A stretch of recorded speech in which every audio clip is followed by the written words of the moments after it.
Avant de parler de croyances, parlons de vous. 10-12 minutes, mesdames, messieurs. Avant de commencer, avant même de parler de croyances limitantes, je voudrais vous inviter à un moment de vérité.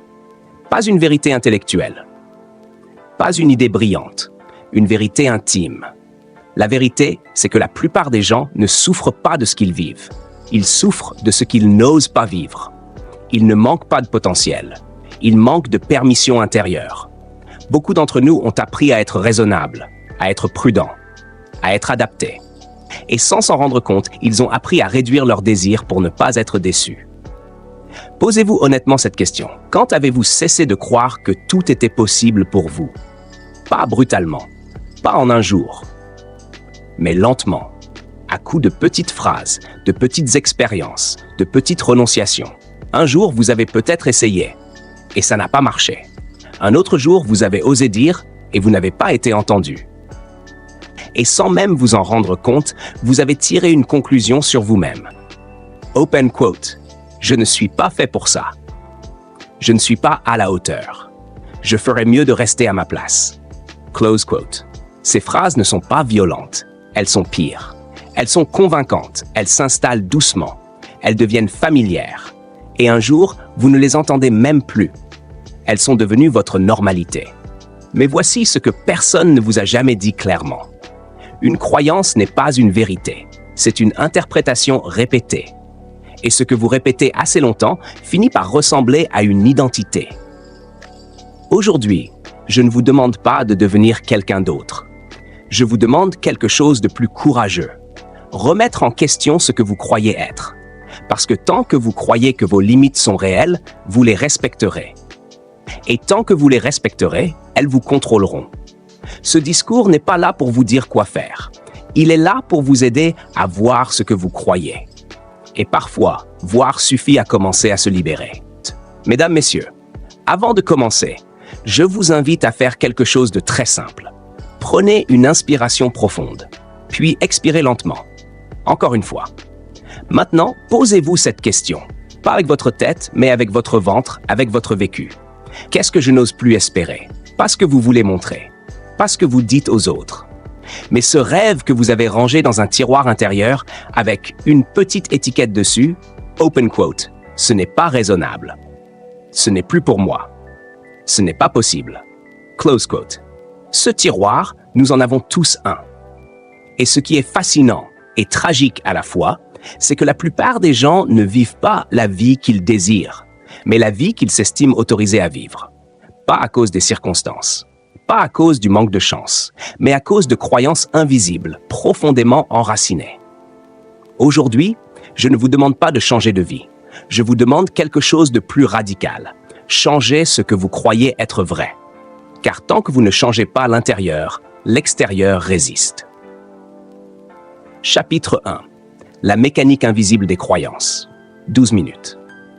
Une croyance limitante n'est pas une pensée négative. C'est bien plus subtil.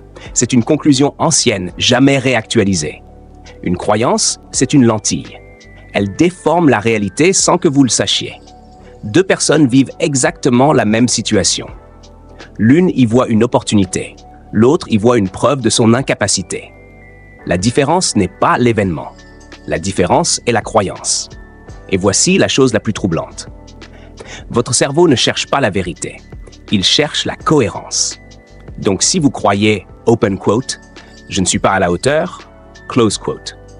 Votre cerveau va inconsciemment ignorer les preuves contraires, amplifier les échecs, minimiser les réussites. Vous ne voyez pas la réalité telle qu'elle est. Vous la voyez telle que vous êtes conditionné à la voir. Et peu à peu, vous construisez une vie cohérente avec une vision faussée de vous-même. Chapitre 2. L'enfance, là où tout commence.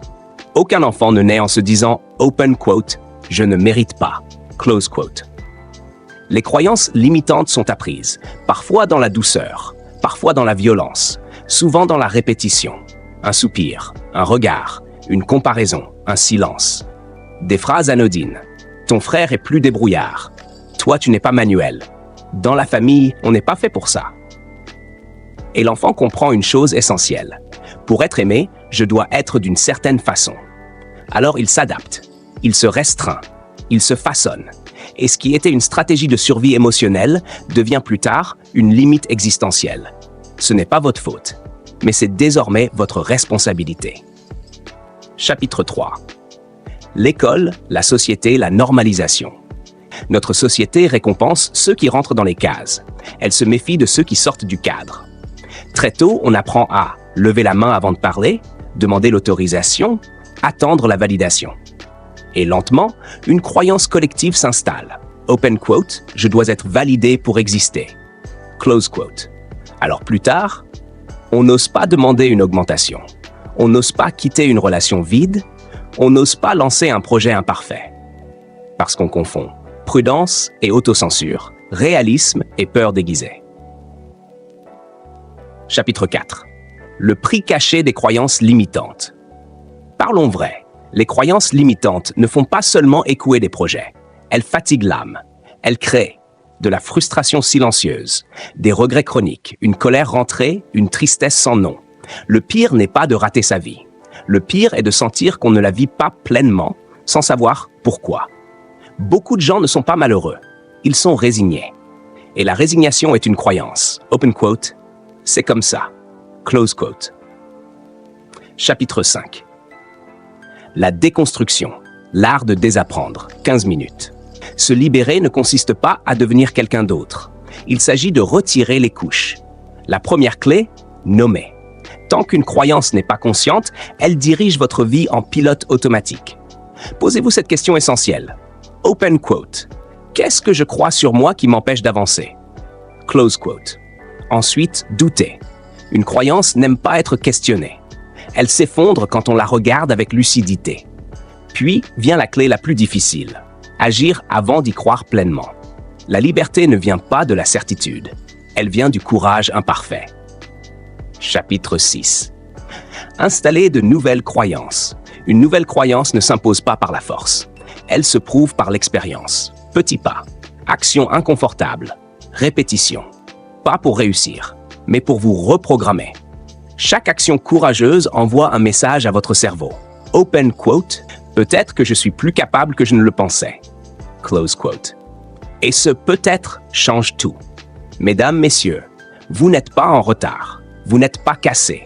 Vous n'êtes pas fini. Vous êtes conditionné. Et ce conditionnement peut être transformé. Le jour où vous cesserez de croire que vos limites sont votre identité, vous ne deviendrez pas quelqu'un d'extraordinaire. Vous redeviendrez vous-même. Et ça, c'est déjà immense. Mesdames, messieurs, nous arrivons à la fin de ce moment partagé. Mais en réalité, quelque chose commence. Pas un changement spectaculaire, pas une révolution immédiate, quelque chose de plus discret, mais de beaucoup plus puissant. Une fissure. Une fissure dans une croyance que vous pensiez solide. Une fissure dans une phrase intérieure que vous répétiez depuis des années. Une fissure dans l'image figée que vous aviez de vous-même. Et c'est suffisant, car aucune prison intérieure ne s'effondre d'un coup. Elle s'effondre quand on cesse d'y croire totalement. Rappelez-vous ceci, vous n'êtes pas en retard. Vous n'êtes pas cassé. Vous n'êtes pas moins capable que les autres. Vous êtes conditionné. Et ce qui a été appris peut être désappris. Ce qui a été répété peut être remplacé. Ce qui vous a protégé hier peut être remercié, puis laissé derrière. La vraie question à partir d'aujourd'hui n'est pas « open quote », est-ce que j'en suis capable? Close quote. La vraie question est « open quote », qu'est-ce que je choisis de croire maintenant? Close quote. Parce que chaque décision que vous prendrez, chaque relation que vous accepterez ou refuserez, chaque opportunité que vous oserez saisir ou éviter sera influencée par cette croyance-là. Comme le disait Viktor Frankl, open quote, entre le stimulus et la réponse, il y a un espace. Dans cet espace réside notre pouvoir de choisir. Close quote. Aujourd'hui, cet espace est ouvert. Et peut-être que ce soir, ou demain, ou dans quelques semaines, vous ferez une chose minuscule mais nouvelle. Un pas que l'ancienne version de vous n'aurait pas osé faire. Et ce jour-là, vous ne vous sentirez peut-être pas confiant, mais vous vous sentirez vivant. Et c'est ainsi que naît une nouvelle croyance.